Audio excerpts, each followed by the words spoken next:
Nous sommes dimanche 18 janvier 2026. Dernière nouvelle en rapport avec la situation sécuritaire dans la ville d'Uvira. Les Rwandais qui ont été frappés à Kalundu lors d'une réunion qu'ils ont tenue dans la nuit du 14 au 15 janvier 2026.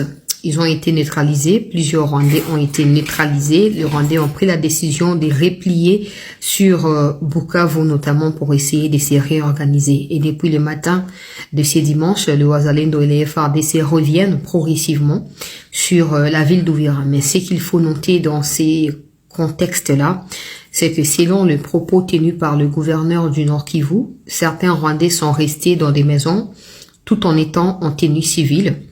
Question de pouvoir créer des émeutes ce soir, par exemple, pour les imputer au FARDC et au Wazalendo. Ainsi, ils vont justifier le fait que quand ils étaient à Uvira, il n'y avait pas des émeutes, il n'y avait pas des tensions, et maintenant qu'ils n'y sont plus, c'est à quoi ressemblait Uvira. Alors, vous qui êtes à Uvira, vous qui êtes de Congolais, dénoncez tous ces gens-là auprès des FARDC. Dénoncez-les auprès des FARDC. N'attendez pas qu'ils mettent le feu dans vos maisons ou sur vos vies avant que l'armée n'intervienne. Avant que ces Rwandais n'arrivent à Uvira, vous étiez en paix, en sérénité, en sécurité, et vous viviez sous le contrôle des forces armées de notre pays. Mais aujourd'hui, que l'armée va revenir, les Rwandais veulent chercher à saboter l'image des forces armées de la RDC. Une chose est sûre, nous sommes au courant de tous les complots.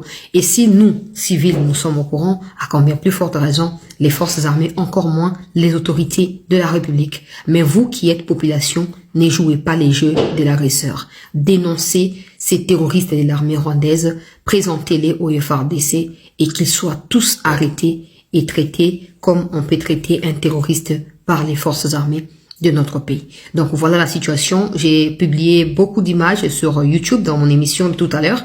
Si vous voulez suivre à la page ce qui se passe, rejoignez-moi sur YouTube et même d'ailleurs sur Facebook et Twitter. J'ai posté quelques vidéos aussi, mais certaines vidéos déjà circulent dans les réseaux sociaux. L'armée est déjà de retour dans la ville d'Uvira. On verra bien d'ici le soir. On sait tout ce qu'ils essayent de contrôler à distance Uvira en cherchant à asphyxier les FARDC et les Wazalendo qui ont fait leur retour. Mais également, en parallèle, ils cherchent à créer des climats, des tensions pour que qu'on dise, ouais, mais voilà, alors qu'il n'y a rien de tout ça. L'armée a toujours protégé des Congolais, a toujours protégé la souveraineté de notre pays, et c'est le travail de l'armée. L'armée continuera à les faire. Donc les Rwandais qui, eux, ont un pays misérable, qui ont faim et qui sont affamés, qui sont en malnutrition aiguë très avancée, n'ont pas de leçons à faire au FARDC ou au peuple congolais. Restez avec nous. Merci.